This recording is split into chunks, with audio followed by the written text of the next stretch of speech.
바꿔볼까 합니다. 요즘 날씨도 더워지고 있고 본격적인 여름이 시작되는데 관련한 얘기도 좀 나눠보고 또 특별한 손님과 정치와 관련된 얘기도 조금 나눠보도록 하겠습니다. 어떤 분인지 영상으로 만나보시죠.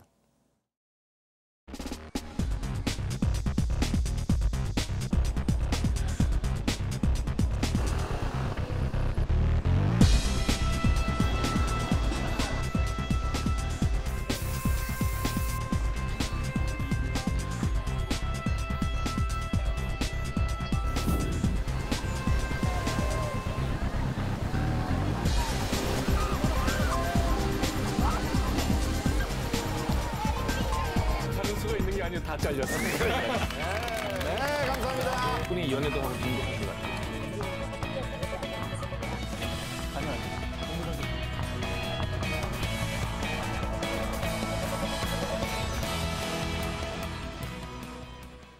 네, 피부과 전문의시죠. 함익병 원장님 나오셨습니다. 네, 안녕하십니까? 네, 안녕하세요. 네, 위원님들과도 인사 나누시죠. 안녕하세요. 일단 나와주셔서 감사합니다. 아, 예, 초대해 주셔서 고맙습니다. 네, 사실 저는 오늘 처음 뵙습니다만 네. 워낙 방송을 통해서도 좀 친숙한 모습을 보여주셔서 네. 저는 뭐 그렇게 낯이 설지는 않습니다. 장모님이랑 재밌게 잘 놀았죠. 오늘 일단 가져오신 주제는 좀 여름철 맞아서 또 이제 전문 분야신 피부에 대한 얘기도 좀 해주신다고 해서요. 네. 근데 이제 되게 이제 여름 되면 이제 제일 문제되는 게 자외선인데 네. 대부분의 사람들은 자외선은 피해라 이렇게만 이제 알고 계시죠. 그리고 피부과 의사 입장에서 객관적으로 얘기하면 자외선은 백해무익합니다. 예, 피부를 늙게 하니까 네. 나쁜 건 맞지만 이제 반대로 또 어떤 문제가 있냐 그러면 비타민 D라는 이런 우리 몸에 꼭 필요한 영양소가 있는데 네. 이 자외선을 쬐지 않으면 비타민들을 만들지를 못해요. 네. 우리 인간이 대부분 비타민은 외부로부터 섭취를 해야 되는데 비타민 D만큼은 우리가 햇빛에 노출만 되면 우리 몸에서 합성할 수가 있어요. 그러면 너무 햇볕을 좀 많이 받고 다녀야 되는 겁니까? 적당히 받아야죠. 근데 알약도 나오던데요. 바깥 이제 나기 싫어하니까. 먹을 수도 있어요. 네. 비타민 D를 알약으로 먹을 수도 있고 음식으로 섭취할 수도 있는데 궁극적으로 우리가 만들 수도 있으니까 네. 햇빛에 적당히만 노출되면 우리 몸에서 필요한 양만큼의 비타민 C를 만들 수 있으니 별로 적당한 노출은 필요하다는 거예요. 별로 근데 그게 공감이 안 항상 되는데. 그 적당한 선이라는 게 찾기가 좀 힘든 거잖아요. 어디까지가 적당한 건지요? 되게 이제 우리가 얼굴 문제 때문에 얼굴에 이제 검버섯이 핀다거나 여자분들 같은 경우에는 기미가 생긴다거나 잡티 생기는 이런 게 싫으니까 그러니까요. 무조건 바르는데 네. 우리가 피부가 자외선에 노출돼야 되는 게 꼭 얼굴이 중요한 건 아니에요. 팔다리는 노출돼도 되거든요. 그러니까 여름철 되면 좀 짧은 팔 입고 짧은 바지 입어서 적당량의 이제 피부가 우리 피부의 한 15%가 노출되면 돼요. 15%가 어느 정도냐면 양팔 다. 양팔 아니면 다. 무릎 아래쪽 정도만 노출되면 네. 15% 정도 돼요. 음. 그런 정도를 하루에 한 30분 정도 노출시키면 30분. 예, 충분하게 우리가 이제 필요한 비타민들은 우리 몸에서 만들 수가 있다는 거죠. 반바지를 좀 열심히 입고 다녀야겠네요. 그러면. 그래서 반바지가 좋아요. 출근할 때 제가 반바지를 입기는 좀 어렵습니다만 휴일에라도 좀 반바지를 입으면 좀 햇빛을 일주일에 한 받아야 될것 두세 번만 같습니다. 하면 되니까 휴일에 놀러 갈 때 반바지 입으면 좋죠. 네. 좀 관련해서 궁금한 점들이 많으실 것 같은데 한 분씩 좀 차례로 네, 질문을 제가 해보실까요? 예. 요즘에 피부에 관심이 많아서 먼저 여쭙고 싶은데요. 네. 사실 이제 많은 분들이 이제 자외선을 피해야 된다라고 하면서 이제 근데 자외선을 또 실제 피하기는 어려워서 자외선 차단제, 이 크림 같은 걸 많이 바르는데 네. 요즘에 또 어머니들은 이게 자외선 차단제가 오히려 더 나쁠 수가 있다라고 하면서 아이들에겐 또 안 발라주는 그런 경우가 있는데 여기에 대해서는 함익병 원장님 어떻게 판단하시는지? 인간이 만든 모든 화학 물질이라는 거는 이로운 게 있고 이제 그게 그만큼 따르는 그 손실, 피해가 있죠. 자외선 차단제 같은 경우에도 두 종류로 나눌 수가 있는데 하나가 뭐냐면 자외선을 내가 그 차단제 분자가 흡수를 해서 열에너지로 변환시키면서 자외선을 흡수해버리는 유기 자외선 차단제라는 게 있고 또 네. 하나는 자외선을 반사시키는 허옇게 되는 백타 현상이 생기는 그런 두 가지 물질들을 적당한 비율로 섞어서 자외선 차단제가 만들어집니다. 네. 근데 특히 그중에서 유기 자외선 차단제라는 물질들 중에는 피부에 자극이 되는 게 있어요. 그래서 이제 농도가 너무 높으면 그러니까 SPF 수치가 50, 70 이렇게 높게 나오는 것들은 보면 피부에 자극이 될 수가 있으니까 가급적이면 우리가 자외선 차단제를 바를 때는 지수가 좀 낮은 거를 가지고 한 두세 시간 간격으로 발라주게 되면 눈에만 들어가지 않으면 피부 자체에 큰 문제 되는 건 없습니다. 근데 여자들은 화장해야 되기 때문에 이 자외선 차단제를 바르면서 화장품만 이렇게 덧바르고 이렇게 하기가 좀 어려운 부분이 번거롭죠. 사실 네. 있어요. 그래서 여자분들 같은 경우 요즘 나온 거 있던데 그 저기 뭐죠? 뿌리나요? 이렇게? 아니요, 저기 화장품 중에 컴팩트랑 자외선 차단제가 네, 겸용되는 섞여 있는, 예, 네. 그런 것들이 네, 있더라고요. 그건 질문은 아니고 하나 더 진짜 궁금한 거. 오셨으니까 네. 목주름이랑 얼굴주름 이런 거 처진 이런 거 있지 않습니까? 네. 그런 건 어떻게 예방합니까? 사실은 특히 피부 기미 전체가 이런 이렇게 거. 처진 네. 거는 제일 좋은 건 리프팅 수술을 받는 게 제일 좋아요. 네. 아, 그러나 이제 수술을- 가볍게 처진 거는 뭐 레이저로 이제 여러 가지 이제 피부를 약간 다림질을 하면 좀 타이트닝이 아. 되고요. 기미라든지 이런 것들은 바르는 연고도 있어요. 사람들은 이렇게 기미나 잡티나 이런 게 생기면 무조건 큰 돈 들여서 뭐 레이저로 수술해야 된다 생각을 하는데 일단 심하지 않은 초기 단계라면 바르는 연고, 미백 연고 쓰시면 피부과 전문의사님들이 보시면 환자분에 맞는 연고를 처방을 하거든요. 그런 거 꾸준하게 한 6개월 쓰시면 되게 맑아져요. 목주름이요. 목주름은 수술하셔야 돼요. 아 수술을 해야 돼. 수술하면 되긴 되는. 네, 리프팅 수술 성형외과에서 하시는 게 좋아요. 아, 그렇군요. 저는 이제 양산에 대한 좀 질문을 드리고 싶어요. 네. 그러니까 요새 이제 양산을 쓰고 계시는 분들이 상당히 많으시거든요. 자외선 날씨가 워낙 차단하는데 제일 더우니까. 좋죠. 네. 근데 이제 일본 정부는 이제 폭염에 따른 대책으로 이제 이제 남자가 양산을 쓰는 그런 운동도 하고 있다고 해요. 근데 네. 이 피부과 전문의로서 이 양산을 쓰는 것에 대해서는 좀 어떻게 생각하시는지 궁금합니다. 저도 골프장 갈 때는 양산 써요. 그러니까 너무 햇살이 강하니까 자외선 차단제를 발라갖고 해결이 안 되고 저는 이제 골프장 같은 데 가게 되면 반팔을 입으면 여기는 그냥 시커멓게 혹시? 태워요 이렇게. 그래도 그냥 태우면 화상을 입으니 그냥 양산 정도를 쓰고 나가죠. 그러나 뭐 남자분들이 일상생활하면서 들고 다니는 건 좀 그렇지 않을까요? 그게 문제인 거죠. 네. 일본은 하라 그런대잖아요. 이번에 여름에 덥다. 필요성이 있다면 그러니까 일사병이라는 이런 게 정말 너무 심하게 생긴다 그러면 양산으로도 가리는 게 좋죠. 그래서 저 개인적으로는 누가 좀 나서서 그런 문화를 한번 만들어 줬으면 좋겠어요. 남자도 좀 양산을 써자. 골프장에서 이거 쓰는 남자들 드물어요. 그러니까 이제 보니까 제 친구들하고 이렇게 4명이 같이 이제 그 골프를 즐기고 나면 네. 지 얼굴하고 내 얼굴이 좀 다르잖아요. 이제 써요. 네, 좋은 걸 아는 써요. 네. 그러니까 너무 이제 밖에서 활동하는 시간이 긴 사람이라면 쓰는 게 좋고 요즘에는 보면 이렇게 신호등 같은 데 보면 이렇게 저기 양산 크게 네, 맞아요. 파라솔 쳐주잖아요. 있어요. 구청에서. 네, 그런 건 참 좋은 것 같아요. 원장님 저는 좀 민감한 질문을 드려요. 네. 처음 뵀는데 죄송합니다만. 아니 무슨 말씀? 네, 원장님 피부과 스케일링 아이템 처음 도입하셨잖아요. 그리고 죄송하지만 피부로 사실은 큰 부를 직접하신 걸로 알고 예, 있는데. 뭐 돈도 네.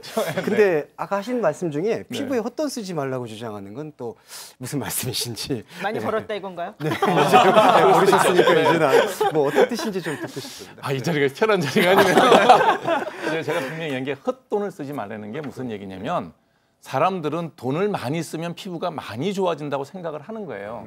근데 건강은 돈으로 얻어지는 게 아니라 건전한 상식과 그거를 지킬 수 있는 노력이 필요한 거지 네. 돈만 가지고 내 건강을 사겠다는 생각을 하지 않았으면 좋겠다는 거예요. 예를 들어서 얼굴에 검버섯이 생기는 게 싫다 그러면 자외선 차단제를 잘 바르고 다녀야죠.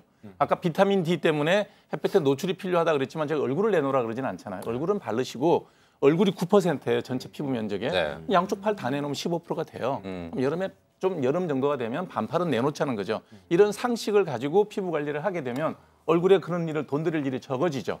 그다음에 얼굴에 검버섯이나 잡티가 초기 단계에서는 두터워지기 전에는 바르는 미백 연고로도 굉장히 잘 좋아져요. 근데 처음부터 뭐 돈이 많이 드는 레이저 시술만 하겠다고 고집 부리는 환자들한테 그렇게 쓰는 돈은 헛돈이라는 거죠. 네. 적은 돈으로 얼마든지 유효한 치료 방법이 있다. 이 얘기를 드린 거예요. 네, 그리고 저희가 기본적으로는 뉴스 프로그램이라서요. 네. 또 좀 관련해서 또 시사 프로그램 같은 데서 정치 관련한 얘기도 또 거침없이 의견을 주시기도 하는데 네.